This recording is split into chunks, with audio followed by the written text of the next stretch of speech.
Well, the Red Andrews Christmas Dinner in Oklahoma City has been an annual tradition since the 1940s, and the tradition is continuing despite the organization's change. Here to explain more is John Yokel. Thank you so much for being here. I'm happy to be here and happy to tell the Red Andrews story. I bet. Well, will there be any changes this year because of the new organization? Not in terms of how the dinner is conducted or functions. I mean, if you come down there as a volunteer or guest, it's going to be the familiar routine and experience that you've had for years. Good. That's great. Yeah, so a board got together and said, tell us about that.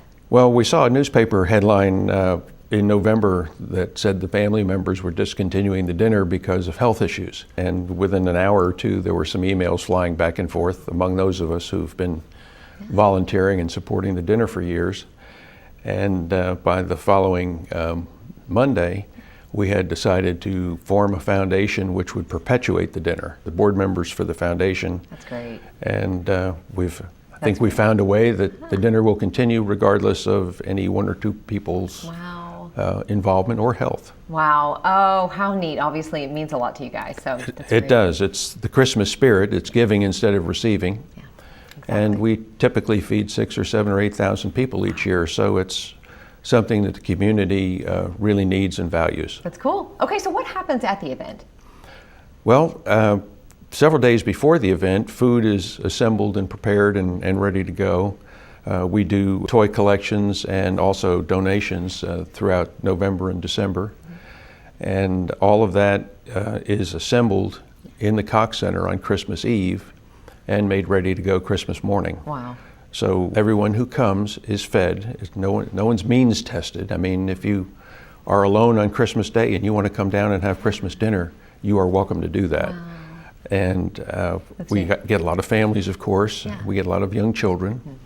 We have, in addition to the typical Christmas meal of turkey, dressing, mashed potatoes, gravy, dessert, and so forth. Nice. All the good stuff. We have a Christmas tree, we have an organist, we have a Santa, and the young children obviously can go talk to Santa, sit on his lap, have their picture taken, and then go through a toy line. How cool. Where they can each pick out a toy and get some school supplies, possibly a winter jacket. Oh, wow. Oh, that's amazing. What a cool event. It's more than just the dinner, that's for sure. And it's a 67-year tradition at this point. Where and when will it be?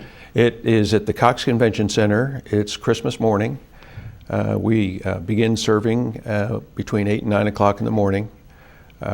Prior to that, the doors open for the Cox Center, and particularly if it's a cold day, people are able to come inside and wait. And how can people volunteer? They can, first of all, just come down Christmas morning around 8 o'clock, and we get them set up and situated for a job. Wow.